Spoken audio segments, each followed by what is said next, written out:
Welcome to the Average Australian Podcast. Oh, what a fabulous volley from Tim Cahill! You will not see a better goal than that at the World Cup this summer. Oh, Big great save again by Swanson! Huge save. Cahill! Tim Cahill has done it again! Might drop for Fornaroli! Oh, that is simply brilliant!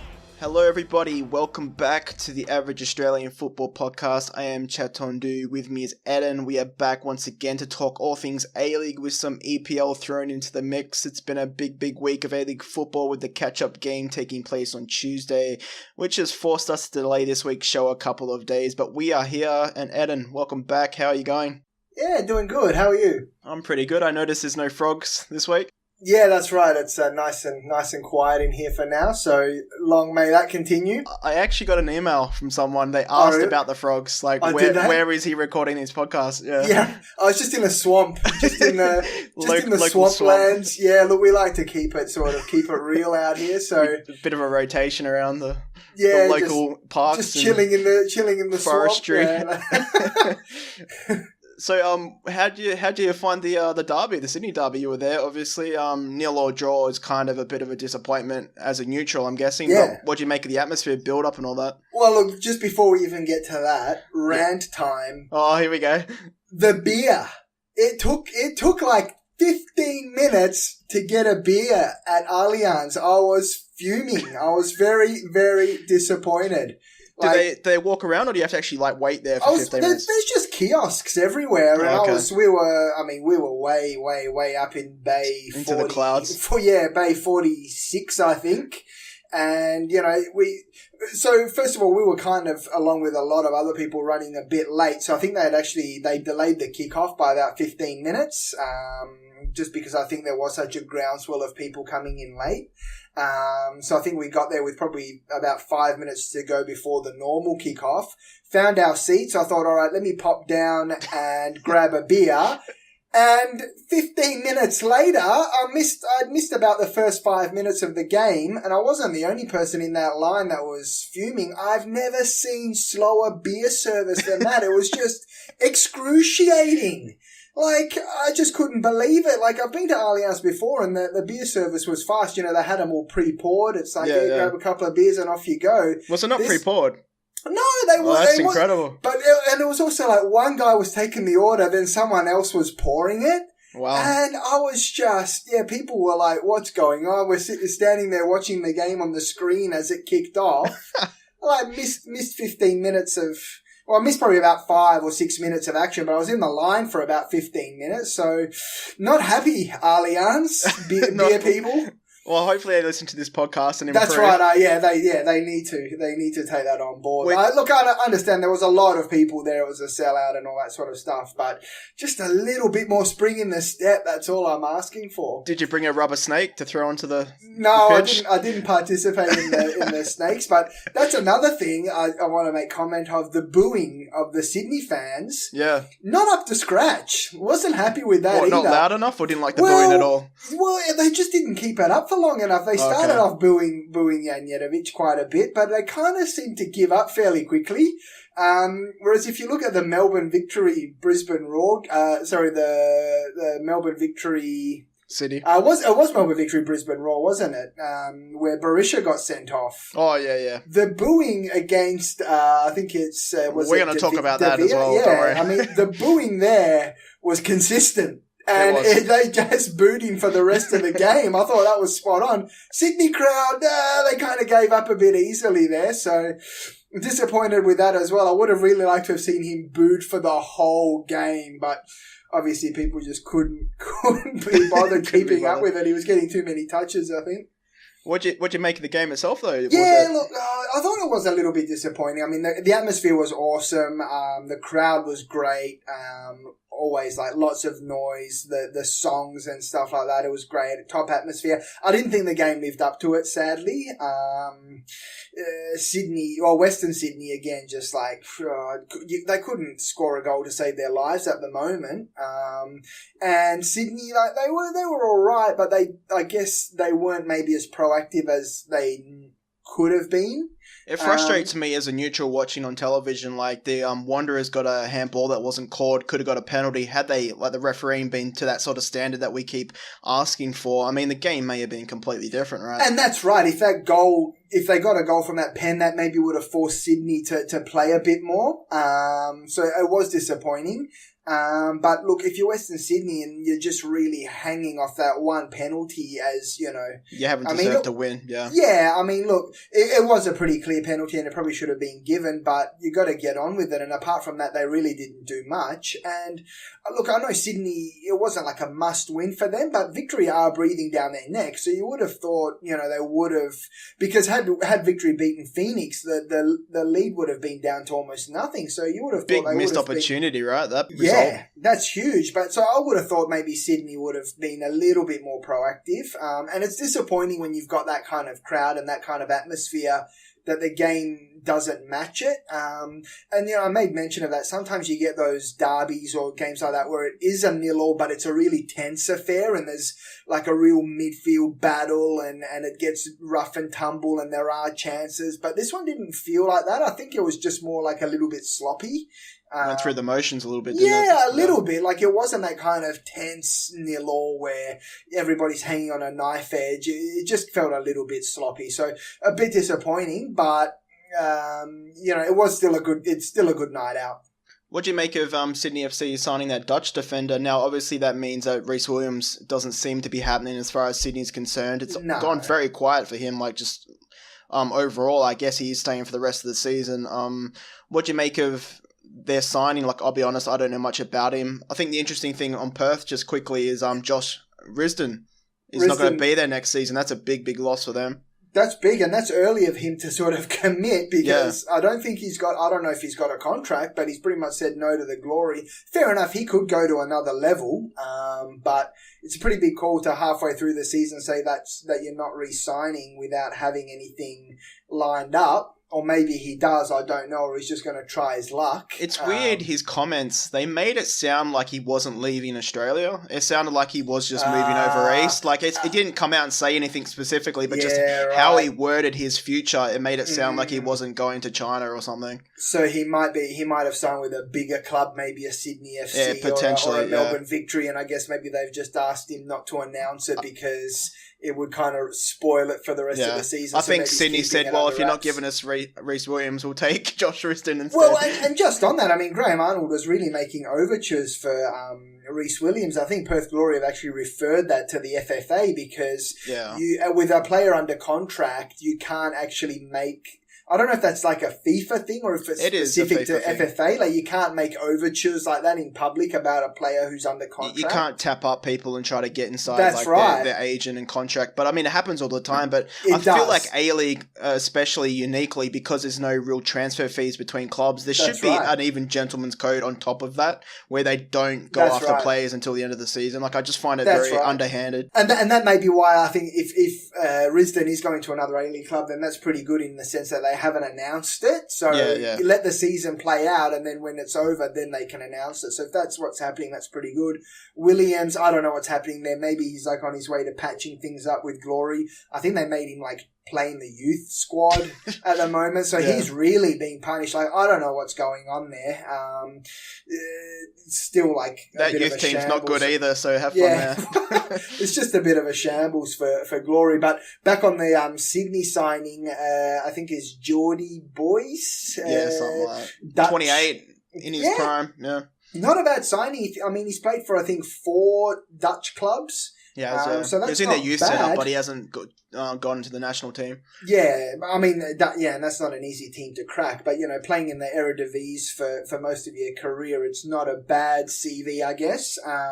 So I think he's coming for the rest of the season and potentially next season as well. I think they needed a defender, and they've made the signing, so that keeps them in good stead because if they did nothing, Victory are closing in on them. So they've topped up where they've needed it, and I think that might keep them in good stead for the rest of the season now. We're going to briefly go into the your favourite topic, the FFA. Yeah. This is probably a bit more neutral of a topic, but the the 4+1 quota. Yeah. What do you make of that? Like, the Chinese obviously are getting rid of it, which threw into question marks about James Holland. Robbie Cruz and him, I think, are confirmed to go Yep. to Liaoning Wellin, I think how you pronounce it. Yep. What do you think of the 4+1 rule? Do you think it's unfair for like Australian clubs to go, because obviously they're not going to be able to attract like the top tier. They're going to have to like sort of That's like right. really scout, like their network needs to be top notch to make advantage of it. What do you think of it? I think overall it's a positive move. I think I'm generally in favour of it in the sense that, look, if you're in the Champions League, the Asian Champions League already has a 3+1 rule. So at the moment, a lot of teams, Aussie teams, have to cut 2 foreigners for the Champions League. This way, at least you'd only have to cut 1, I guess, if you had that Asian player on your books. So that's not bad. And like, we are part of Asia, so it would be good to get some Asian players. And there's some awesome Asian players. You look at some of the ones that have played in Australia, especially Shinji Ono for the Wanderers. I mean, he was awesome. Colt Heron, yeah. Yeah, I mean, there's not that, like I said, there's probably not as many of those going around, and it does limit your options a little bit. And maybe, you look at like the second tier of like Germany or something probably is better than still most Asian leagues. And that's where you've found players like your Berisha and your Broich and those kind of players, is that they come from, second tier Bundesliga, but they're still quite good because they still come up through that system. And even like a lot of the Spanish players with Adelaide United, they were mostly second division Spanish as well. And it's more because like the managers coming in have that knowledge already. Like you don't see too many Asian managers come into an A-League and actual coach, yeah. That's right. And so, I mean, it does limit your options a little bit, but at the same time, there is a lot of options in Asia because, look, Asia is Japan and China and Korea, but you've also got the Middle East. You've also got like Uzbekistan and this sort of stuff. So there are players out there. And I think it will be good in just sort of forcing teams to go a little bit further. And look, a lot of the signings that have come into the A-League from around the world have been duds anyway. So if these guys turn out to be duds from Asia, well, so be it. I mean, there's been duds from all over the place, and especially look at the early days of A-League when we were getting just like hacks from England, like your Brian, was it Brian Dean for the Glory and those kind of guys, and I can't remember who was the Scottish guy that they had at Brisbane Roar. I mean, the guy had like the biggest beer belly you've ever seen. I mean, he was still a decent player at that time in the A-League, but there were some shockers that have come through from other leagues as well. So, look, it's interesting what's happening in China at the moment as well. China have cut it now from 5 foreigners to 3+1, I think. It's interesting, like, what that'll mean for, like, the future of Australians. Obviously, if you're good enough, you'll be over there because, they'll want you. But I really thought the James Holland deal was going to fall through because of that. But I'm surprised they bought him still. The interesting thing about what China has done is they've just implemented it now in the middle of the transfer window. And I just saw the comments from, is it Villas Boas? He's fuming. They've just ruined his season, I guess. They've changed the under-23s as well. Like, I think they need to have, like, a young Chinese player in the actual squad and in the first 11. I think there has to be a Chinese under-23 in the first 11. You can't have more than... I think you can have 5 foreigners on the books, but only 3 in the matchday squad. Yeah. And... I mean, okay, that's fair enough, but they've actually implemented it in the middle of they've just changed it on the fly. Yeah, after you spent 80 mil on Oscar and... Yeah. That's absurd. Yeah, that is just insane. So that's going to be interesting because all of a sudden the Chinese money monster that was existing has now kind of died down a little bit. So it's interesting what that's going to mean for world football. Because some of the money going around was crazy. Like the latest rumor was that Costa. Yeah, that was interesting, that bust up. God knows what they were going to offer him. Probably like $500,000 a week. Yeah, it was talking about $500K a week, which is just insane. That's just mental. So how could you say no to that? That's why you probably obviously... Because like when do you get that? You can't get that in Europe. No, you can't.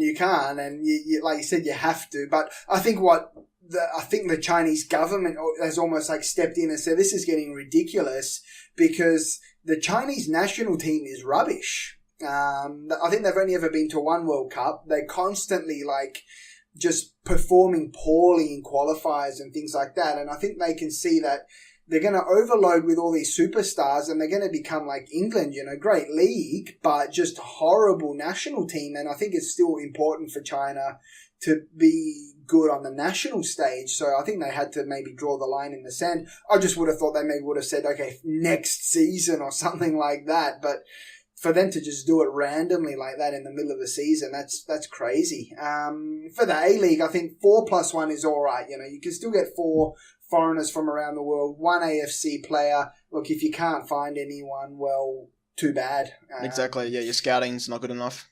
Exactly. And, don't tell me that like a Melbourne City or a Melbourne Victory or a Sydney FC can't find a quality Asian player to fill in a position.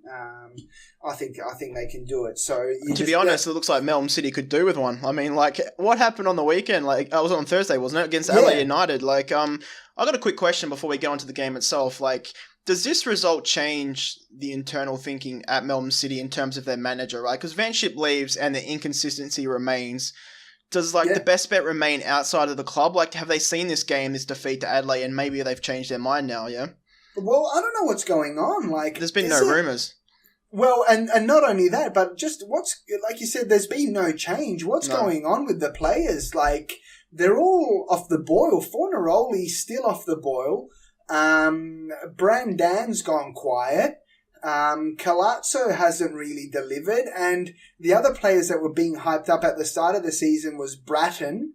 Everyone was all over Luke Bratton. Haven't seen much from him lately. Kamau hit and miss as well. Like, what's happening with the players? They're just lacking intensity. You just go back to the start of the season. They looked ferocious, City. They smashed Victory in that derby. Victory tried to smash them in the follow-up game. City took it to them again and held them off. And now they just look soft again, like the old Melbourne City / Melbourne Heart. I don't know what's going on at the moment with them. It doesn't look like there's a top 4 anymore, does there? There's that top 2, and then, like, you could put anyone 3rd or 4th at the moment. I don't feel like Melbourne City or Brisbane Roar are showing why they will do anything in the finals anymore. Like, I thought Brisbane Roar defensively and Melbourne City in the offense had clear advantages over the teams below them, but I don't see that anymore. No, I mean, like you said, at the start of the season, you would have said City, sure favourites, and after just a few purely rounds, off their goals, right? Their attacking quality. Just on paper, straight away, you would have said they're going to win it. They have to win it. And then after a few weeks of watching them, you would have thought they're shoo-ins. And it's just gone haywire. They've copped 20 goals now. Same with Brisbane Roar, right? Which is incredible. And they've only scored 24, so it's gone off the boil big time for City. I don't know what's happening there. I think they'll be disappointed. To be fair to them, they scored early against Adelaide, and Calazzo scored a legitimate goal, incorrectly ruled offside. Had they scored that and gone 2 up, it could have been a different story, and that's the interesting thing that you look at Adelaide. Would have been a Royal Rumble and the Adelaide fans. And that's the interesting thing. You look at, like, fair enough, maybe it was Adelaide's turn to get some luck. Yeah. But you look back on it and you go, well, Calazzo scored, and that was a bad call from the linesman. Like, that wasn't even close when you look at the replay. He was clearly onside. Had that gone in, it could have changed the course of the game, and Adelaide could have had another loss. And so how much it's changed, they got the win, they got off the bottom of the ladder, and it was like an emphatic goal at the end. They got the crowd all going and stuff, and now they're all pumped up. But on the face of it, it looks like that. You look deeper and you go, well, City should have actually probably got another goal there and maybe even won that match. So it could have really gone the other way for Adelaide there. So you still feel like with Melbourne City's quality, they should have scored another, even so, right? I mean, it was 87th minute when they got the winner, Adelaide. I mean, they look very toothless. They did, and the defending, especially against that first goal from Adelaide, was just pathetic. Yeah. Like you said, I mean, for the players that they've got and the money that they spend, City should be where Sydney FC are. Like, they should just be streaking ahead and just smashing everyone in their path. So disappointing from City. They've got the Mariners up next, so maybe that's their chance to bounce back. But they're way behind now, and if they don't make something out of this season now, I mean, okay, they won the FFA Cup, but if they don't make the top two, they got to consider it a failed season.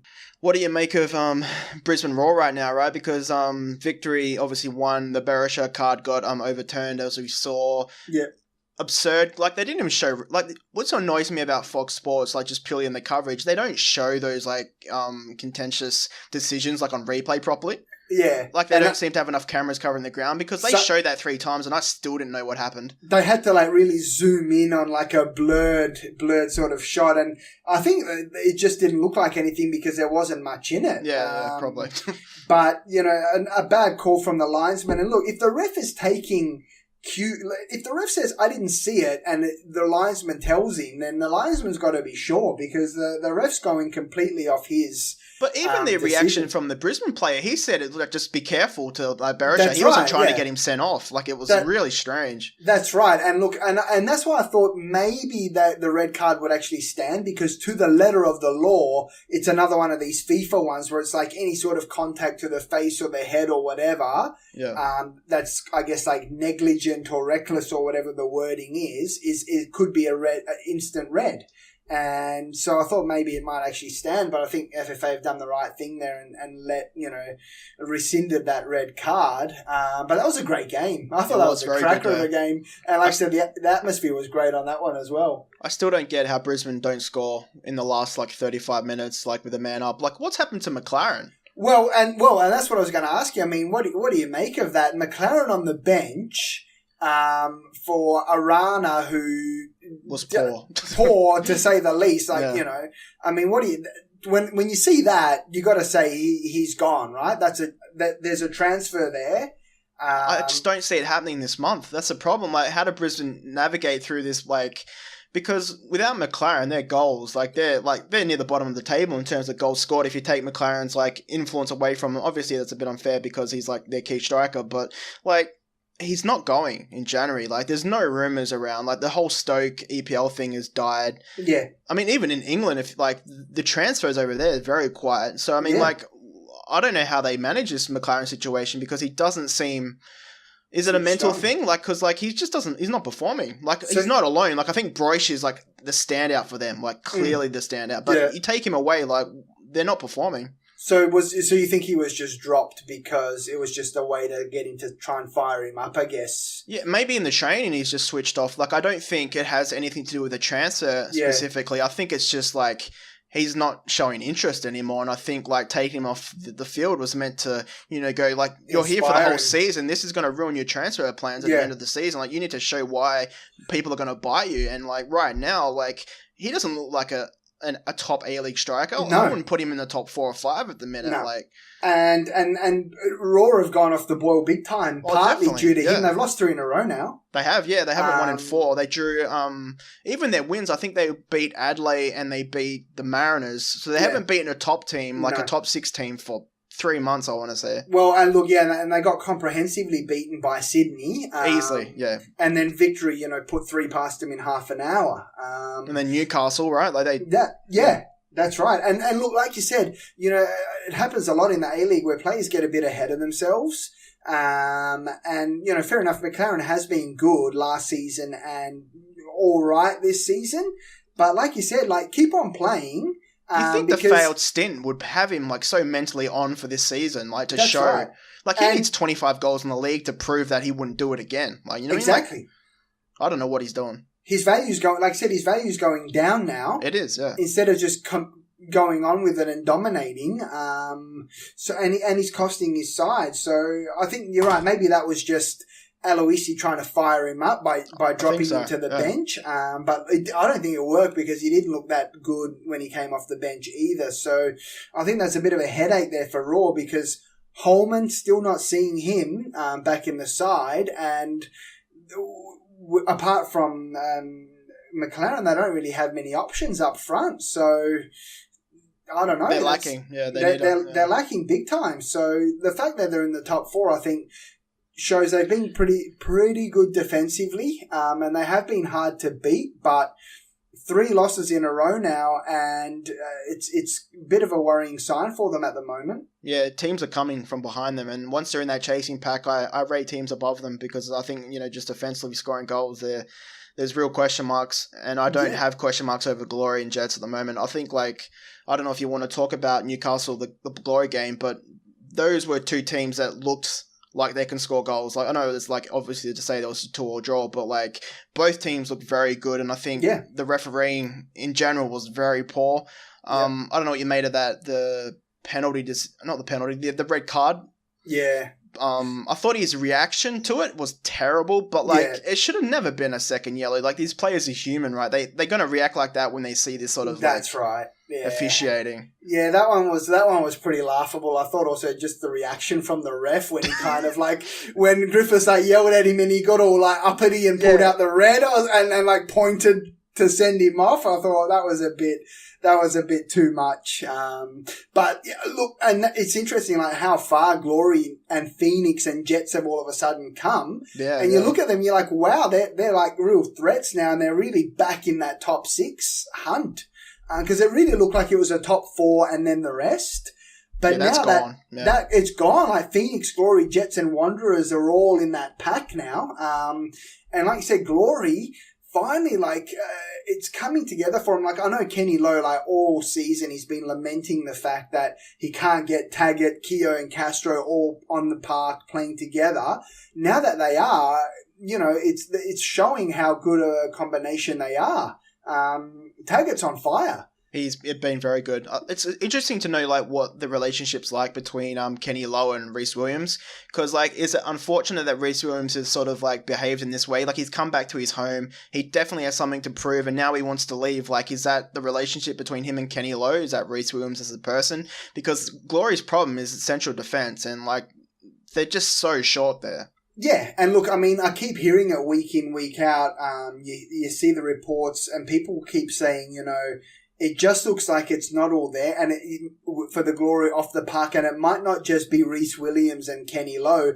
I think there's more tension in the dressing room between other players, or maybe between other players and the manager, or certain aspects of the club. You just get the feeling there's been issues in the changing rooms all season. It feels like something's wrong, yeah. Something's there, and there's been other players at other times as well. So you just feel like it hasn't all been cohesive. I think Josh Risdon is one of many. I think this Perth Glory team in the next 2 or 3 years is going to look very different. Yeah, and Risdon's been a good servant for the Glory. He's been 6 or something, right? He's been a really good young player, so it'll be sad to see him go. But look, on the bright side now, Taggart's starting to get a bit of fitness. And you see, I think he's 4 goals in the last 5 games or something like that. So yeah. He was really good before he left. I think he left for Fulham after winning the Golden Boot maybe in the A-League, or he was there or thereabouts up the top of the goal scoring charts a few seasons ago. Went to Fulham, it all fell apart. He's come back. Finally, it's starting to click for him. He's getting the goals. He's deadly. And the thing I like about Taggart over Maclaren, I guess they're similar age and things like that.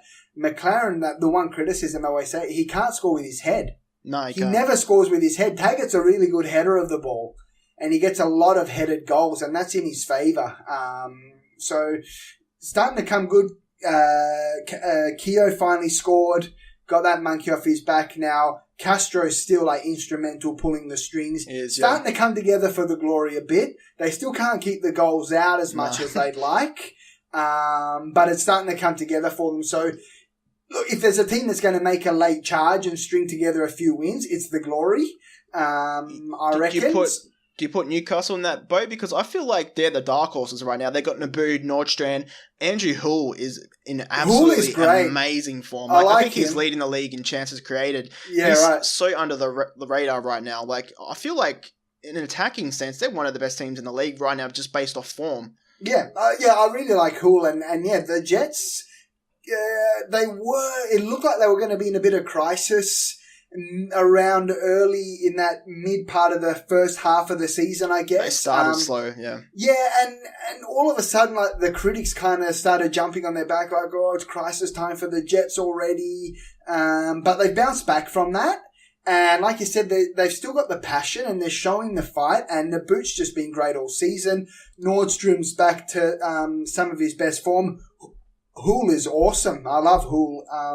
So, yeah, Jets, I just don't know if they've got as much quality as the Glory, perhaps. Yeah, I just think their problem is their home form. They don't seem to really have a preference on where they play. You don't see a different Newcastle in front of their home fans. I think they like playing at Brisbane. It feels like it. Yeah, so if they could play there every week, I think they'd choose to. That's right. If they could be the Brisbane Jets, they'd be ripping it up. But look, Glory are the same. Glory can't win away at the moment this season. No. I think they've only had the one win away, but they are still strong at home. That's the difference. And yeah. I just think, look, if Taggart can stay fit and keep playing for the rest of the season, and Castro is 37 or something, and he's still on he's fire. A monster. Yeah. And Keogh, okay, he had a bit of a dry spell, but strikers go through that. He's still quality.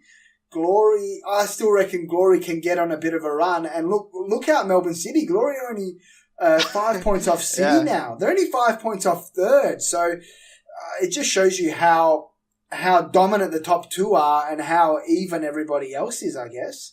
What do you think of Wellington? I don't know. I know you were at work on the victory game, but I don't know if you saw the highlights. But Wellington, I can't. Not only did they shut Melbourne Victory out, they deserved to win. Victory was so toothless. I don't know if it was just purely because of that midweek game. We did speak about these Wellington Melbourne Victory. If they can win these 3 games, I was expecting Victory to do it, to be honest. But if Wellington win these 3 games, we've seen how quickly they can shift. I mean, they can end up in 4th after this 3-run 8-day period. I think Vince Leah, Alex Rodriguez, probably the most underrated midfield pairing in the league. Yeah. Very, very good.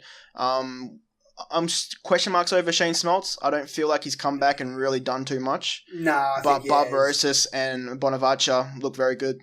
Yeah, Barbarossa is starting to step up. And look, I think Victory played with 10 men for almost half there, I guess. 35 minutes, yeah. Then they got to go to New Zealand, where it's completely different conditions. I think it was quite warm in Melbourne. Yeah, now they've gone to Wellington. It's winter conditions. And then they got Perth.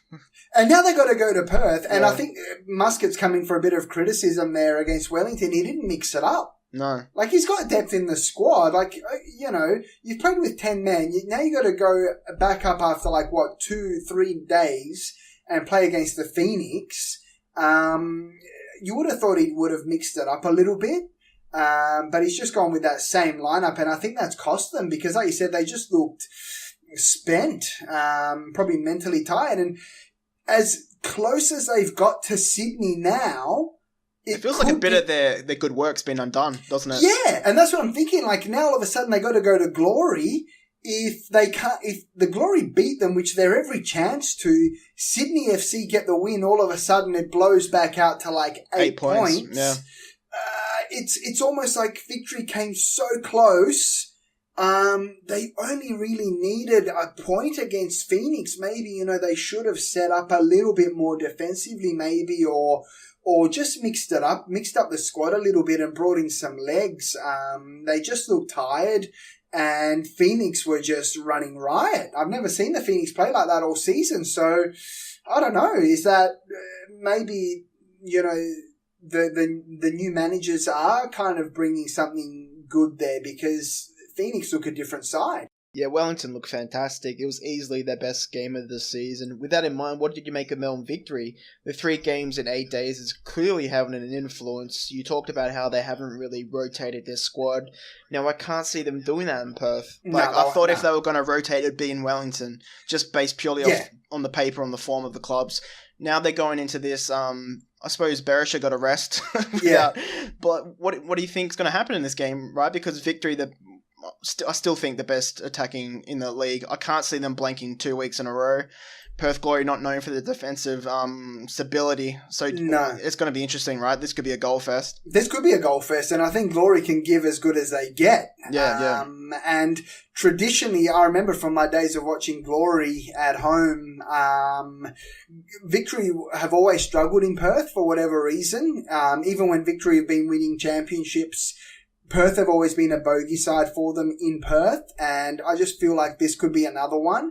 And that's what makes it so interesting is, you know, they've stormed up the ladder. They've got so close to Sydney FC, and now this week of 3 games could almost be their undoing, because I just don't know if they can get more than a point against Perth. I think they'll be lucky to get a point. I reckon Perth are just starting to pick up a little bit, and like I said, they're always a bogey side for the victory, and with the attacking lineup they've got, I think there'll be a big crowd there, and I think Glory are going to give it to Melbourne, and a point at best for victory, if not a win for the Glory, I reckon.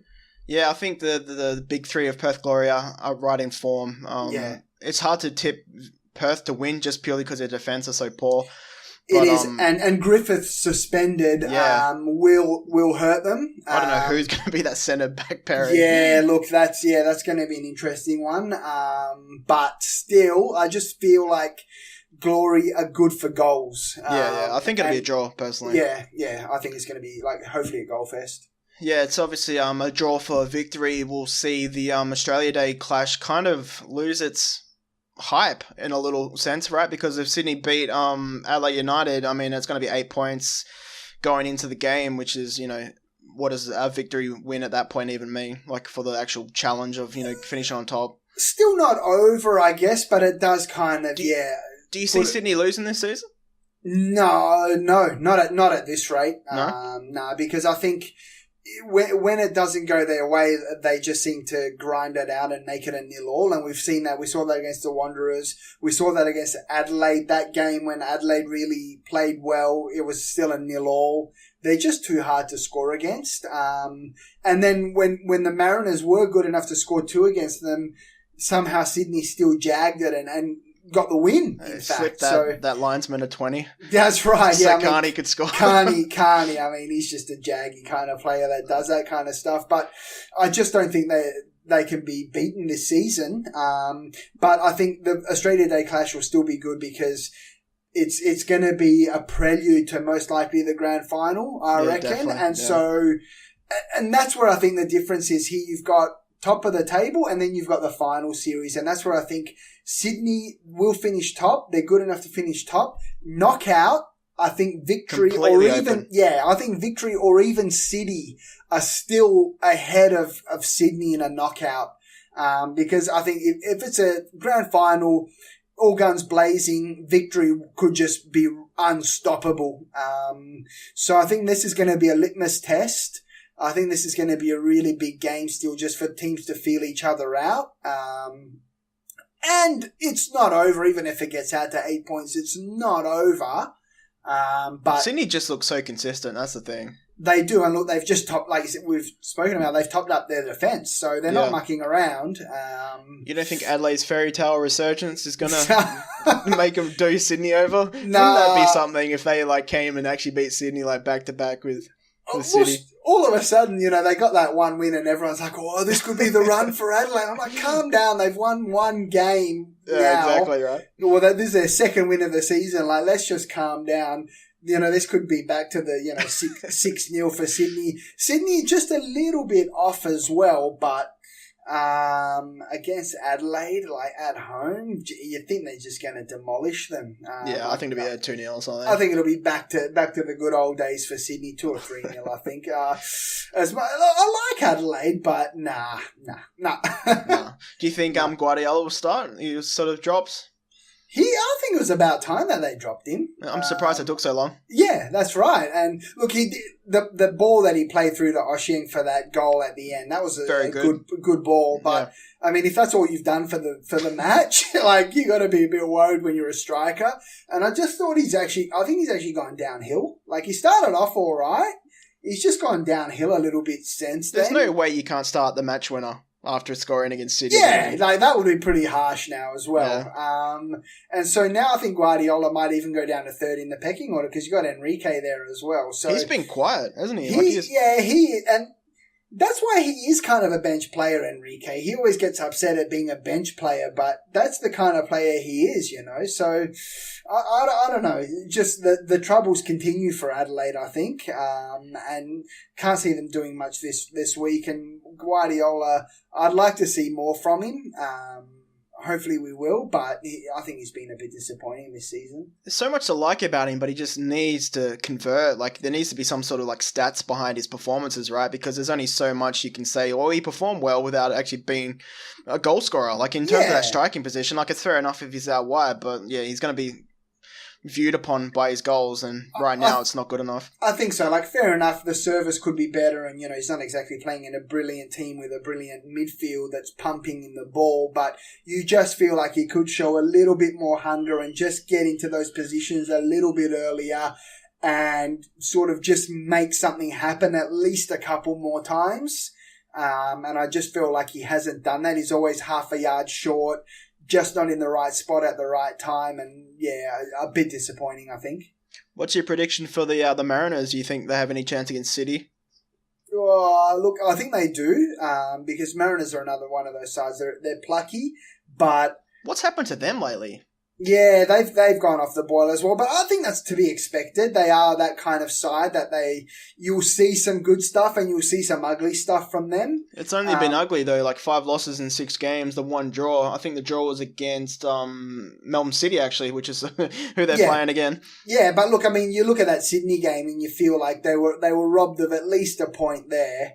Definitely. Yeah. You know what I mean? So I think that they're all right at times, and guys like O'Donovan's still a good striker. And, you know, they've got Payne there as well. They've got Ferreira. I think if everything clicks for them, they can be all right, but it's just more often than not they're on the bottom of the ladder for a reason. City have to smash them, as far as I'm concerned. Yeah. Friday night at home, like, it's all on the line for City here. This has got to be the one that they bounce back. That's on the Thursday, the Friday night game. Oh, it's a Thursday night. Yeah, right. Okay, so look, either way, they got to smash them. If they're being realistic, there's no excuses. There's no excuse. They got to win. Yeah, and I just have a feeling that they'll win, but it won't be convincing again. Yeah, that's what I'm thinking. Another penalty to Fornaroli. Yeah, something like that, like a jaggy penalty or something like that. I just feel like it's just not happening for City at the moment, and I think Mariners will put in a performance, and they might just be robbed of this one.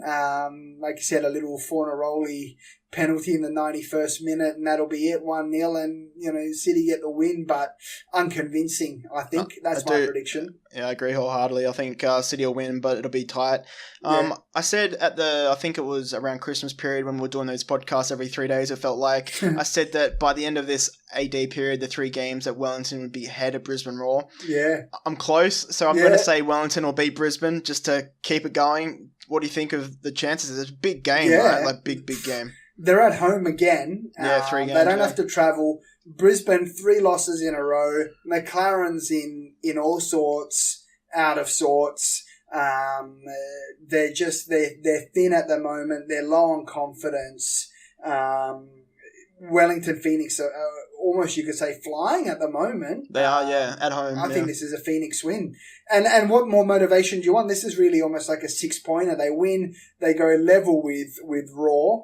Wellington haven't lost at home since Merrick's departure. I think they have like 6 games, 4 wins, 2 draws. So, I mean, at home, they're a different team. That's right. And look, to not have to travel again, and coming off a 3-0 thumping of the victory, I think Phoenix are favourites, and I think they should get the points here against Brisbane and heap more misery on the Raw. Yeah, hopefully we see something from Brisbane, a response, because they're a team we want to see in the final, I think. I don't know about you, but I want to see them actually, be at the best that they can be, because I think they're an exciting team, like to play in those sort of like finals knockout sort of situations. They just need to show some hunger. Yeah, they do. They just need to show a bit of desire at the moment, and it's not there, and they look a little bit flat. So I would like to see something from them, but looks like Phoenix are on a bit of a run at the moment.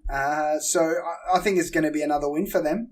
Yeah, I say Phoenix will win, and they play Adelaide the week after, so I mean they can get a nice string of victories here. This could be huge. What about the final game on Sunday, the sole Sunday game? Wanderers, Newcastle, another big game. Wanderers 9 draws still, 15 games played. What do you think of this game? It is in Sydney. It is. I give the Jets a chance here. I really do. Like, Wanderers are another team. You've got to question the recruiting here, and you've got to question the performance. To not have, they brought in their strikers a Bullet and Santa Lab. Bullet's gone. Santa Lab is just coming back, I think, from suspension.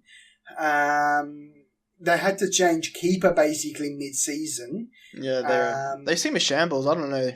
And their other recruits are pretty good. Like Junpei looks, when you see him on the ball, he looks classy. He's effective. Yeah. And same with Martinez. Like those two players at the start of the season, people thought these could be some of the best imports in the league. And I just think they are. Without a striker, they might be considered that this season. I mean, That's right. Those two players have been excellent. Like Martinez has been clearly their best player. Yeah, I just think it's been inconsistency from some of their players, inconsistency in tactics and man management, and like I said, 9 draws, and they're only ahead of Adelaide United and the Mariners. I think this has been a woeful season for the Jets. I give for the Wanderers, I give the Jets every chance here. I think they can beat the Wanderers. I don't know if they will. I think it'll be a draw, but the Jets, like I said, they're red hot. I really like them. I love Naboot. I love Hool.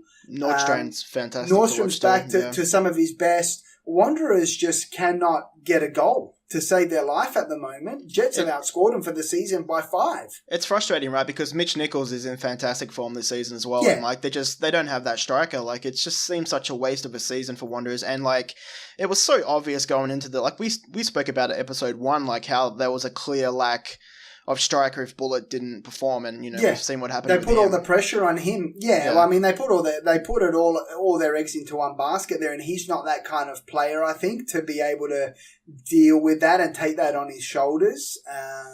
So just disappointing. A couple of their other recruits haven't been as good either, and I just feel like this is a bad season for Wanderers. I think they might miss the 6th the way they're going. I'm not seeing the improvement. I'm not seeing where it's going to come from. Popovich just changes his side week in, week out. You don't think he's going to get that phone call from Melbourne City?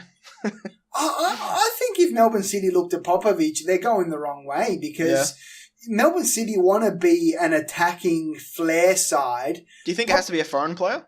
City? A foreign manager for City? Foreign manager, sorry. I don't think it has to be, but I think it has to be an attack-minded manager. And Popovich has tried that, and he tried that last season, and they were pretty exciting, the Wanderers, and he's tried it again this season, but it just hasn't worked.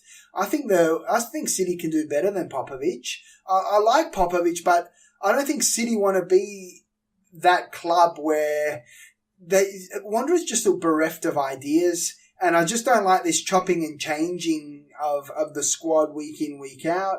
And like I've said before, Popovich just has a tendency to ostracize players and put players offside, and all of a sudden, you're just on the outer.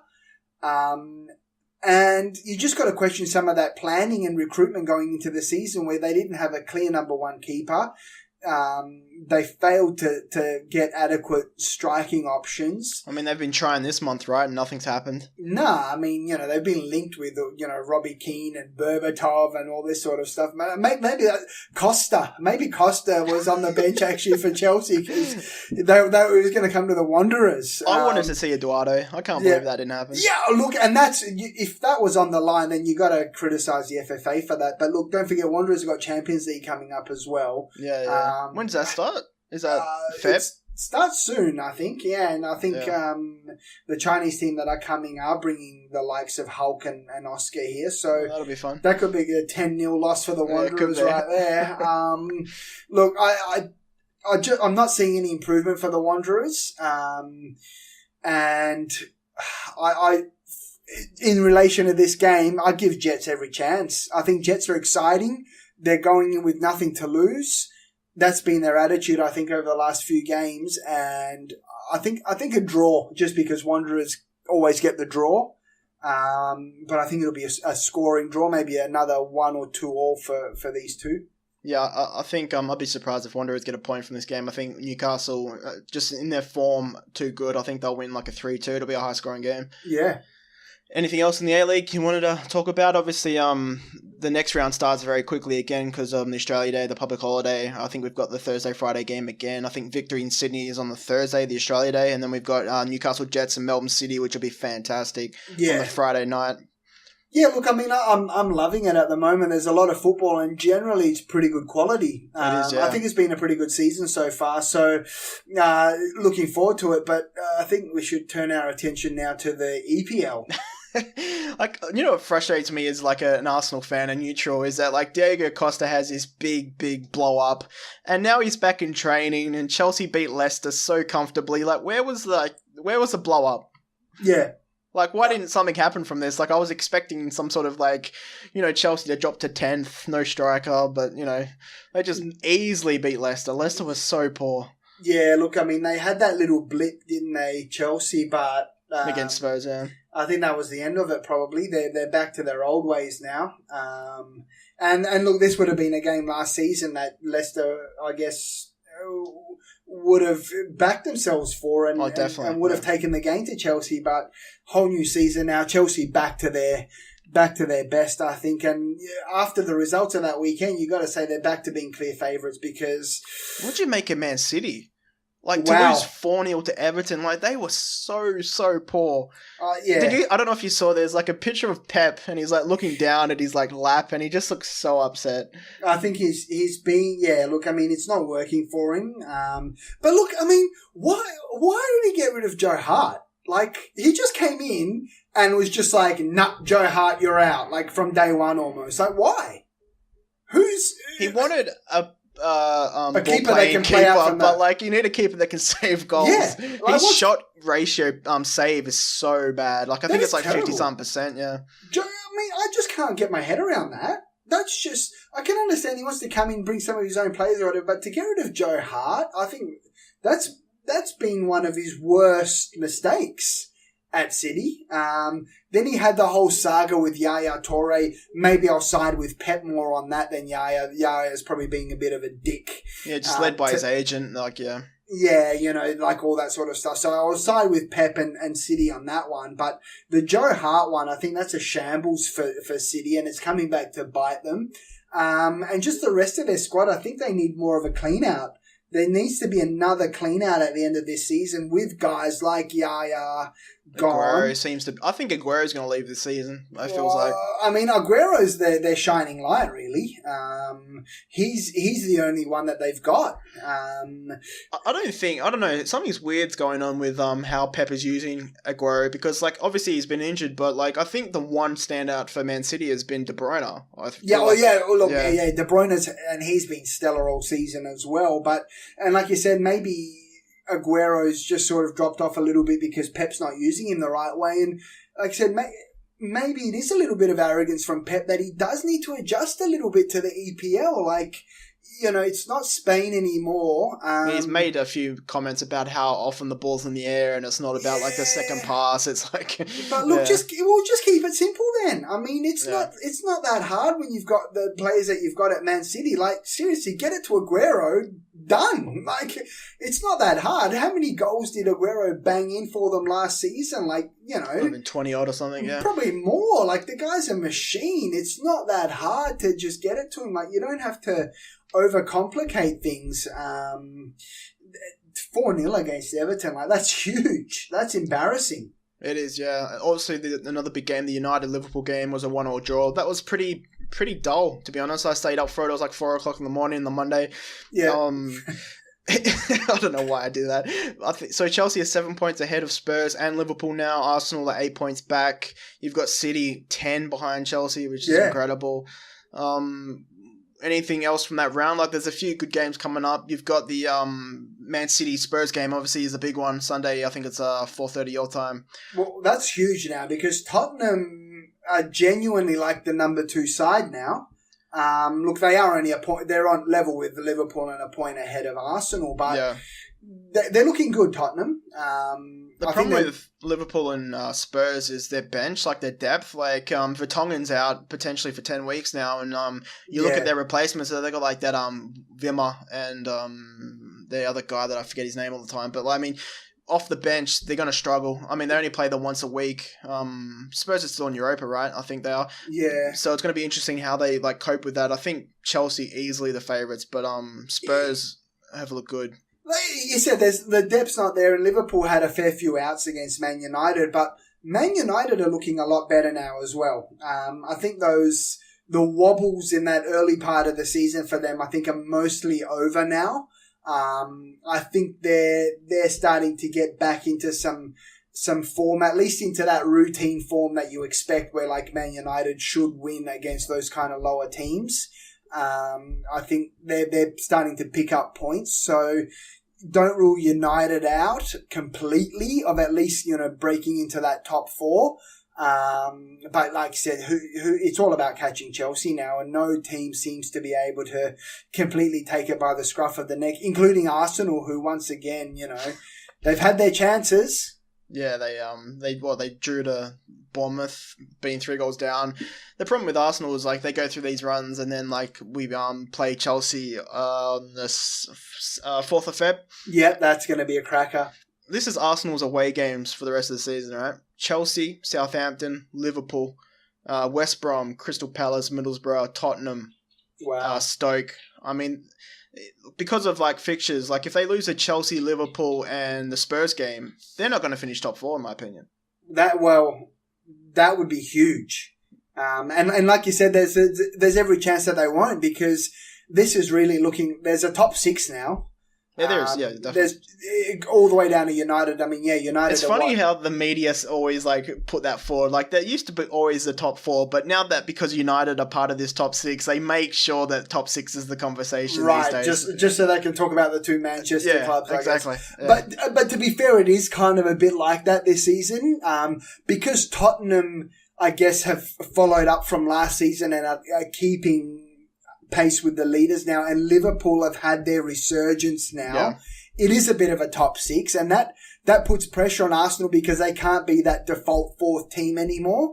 And like you said, that's some tough away fixtures there. Yeah, very difficult. And look, they up against the big teams, Arsenal traditionally don't do well, so a bit of pressure on them there, and they've got United breathing down their neck. The City is still there or thereabouts. It's going to be an interesting second half of the season here. Yeah, Chelsea, they play Hull this week. Then they play Liverpool away, Arsenal at home. So I guess those 2 games are after that. I think that's the Arsenal games on the 4th of Feb. So, I mean, on that weekend, we'll sort of know. I think if Chelsea can navigate with 2 wins there, it's pretty much done and dusted, in my opinion. Yeah, I mean, look, Chelsea, Hull, that should be a win for Chelsea. Liverpool, Swansea, that should be a win for Liverpool. So those 2 will maintain pace, I guess. United versus Stoke, that's a bit of a closer one. Although you would think United would get over the line there. Arsenal, Burnley, who the hell knows? This could be anything for Arsenal. Although you would think a win. What'd you make of the Andy Carroll goal? Do you see that bicycle kick? Yeah, look, it's interesting. Like West Ham are back and like they're rallying. Do you put that goal better than Olivier Giroud's? Because hard to say. Obviously Twitter's not the best judge of character. Twitter is the benchmark of everything. So tell me, how did it go on Twitter? No pun intended there. But like, the poll that Sky Sports are doing, like people are rating West Ham Andy Carroll's goal over Giroud's. Like, that's just because he's a Brit. Yeah, that's just because they hate the French, isn't it? It's like, and Arsenal, yeah. Arsenal have this like on social media about always like winning polls. Right. So it was a bit of a backlash. It was a backlash, was it? Okay. So, yeah. Well, look, I find that absurd. Like, you're a bit more neutral than me in terms of Arsenal and that. Did you rate the Andy Carroll goal better than Giroud? Look, I did like Giroud's, but I wasn't as blown away maybe by Giroud's as some people were. No? It was a great goal. I was on the first page of Reddit, Eden. Was it? The first page on the top. Look, it was a great goal, but you know who we need to ask? Zlatan. Let's ask Zlatan. He can tell us because he'll probably pick about 12 of his goals that were better than both of those. So there's this great video of him like interviewing with Thierry Henry, and he just roasts Paul Pogba. I don't know if you saw that. Oh yeah. He's like, come sit between 2 legends, and like Paul Pogba's on his knees, like kneeling between them. Look, he can tell us who the best goal is, but.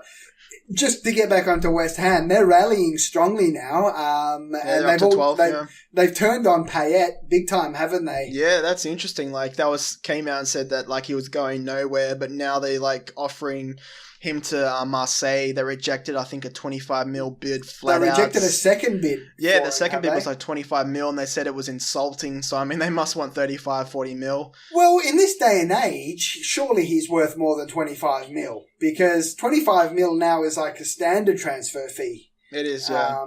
Jack Wilshere, it will probably be like a 25 mil transfer, you know. Oh, he's gone. He's gone. Yeah, maybe not, but I think Payet's worth more than 25 mil in this market. I think it's worth that much because he just signed a new contract, like at the start of the year. Yeah, and He's on like 5 years or something crazy. yeah, and look, I mean, it's just interesting that there is a bit of a resolve now. I thought West Ham were gone. Yeah, so I thought they were going to be relegated. The manager was going to be sacked, and it was all going to go belly up for them after a promising season last season. But they've turned it around. Credit to them. And it's almost like they're now rallying together against Payet. Like that's just another thing to like bring them all like together. So. This is good for West Ham, I guess, in a way that they're climbing the ladder. So they might have a bit of a say in the second half of the season as well if they come up against some of the bigger sides, in that they found a bit of form now. But I think one of the big lower teams to watch is Crystal Palace because they brought in that new manager, Allardyce, and like it's just nothing's really going right for them. Right, Benteke was question marks over his injury, and they're in big trouble. Like they brought in the manager, they probably did the right thing to be honest, and it just hasn't gone well for them yet. I mean, West Ham demolished them. Yeah. Palace are in a bit of strife now, and like I said, they're going up against Everton this week, so that could be another loss for them. It could be getting a bit sort of bothersome for Palace there. Yep. Yeah, I mean, and they brought in Allardyce. Like I said, nothing much is changing. Worrying signs, and Hull have kind of picked themselves up a little bit. Definitely at least a four-way battle now. But don't discount Middlesbrough and Leicester as well, the way they're going. Yeah, I think it's Swansea, Hull, and Palace at the moment for me. Yeah. Anything else? EPL, A-League? You don't want to talk about the FFA? No Say FFA something positive rants. about them. No, I think they've been. Oh well, look, I think they haven't made any They rescinded Barisha's red card, so I'll give them that. I saw an article. I don't know if you saw about how Australia should go back to the Oceania qualification because of the extended World Cup. I saw that. Yeah, that is pathetic. That's how just bad would that thinking. look for Australian football if that happened? Yeah, especially since we kind of like really worked hard and almost begged the AFC to let us in. And just did this 4+1 thing. Yeah, and so we're going to go back now and throw away the AFC. And like people have said, we get some blockbuster games as being in the AFC. We go up against South Korea. We go up against Japan. We've got a big rivalry now with Japan. We've got the Champions League. Well, we're just going to throw all that away? Like, get real. Like, that's just one of the stupidest things I've ever heard. But thankfully, I think the FFA won't be going down that path at least. But yeah, that's one of the dumbest things. The I've FFA heard. want some of that Chinese money. They're not going anywhere. Yeah, exactly. Look, there's, so stupid column. Terrible. We'll leave it there for this weekend. Yeah, alrighty. We'll be back obviously with the Thursday game. On the Tuesday, Wednesday night. Thank you for joining me once again, Eden. Thank you. And we will be back this time next week to cover everything A-League and EPL related. And until then, thanks guys. Bye-bye. Bye.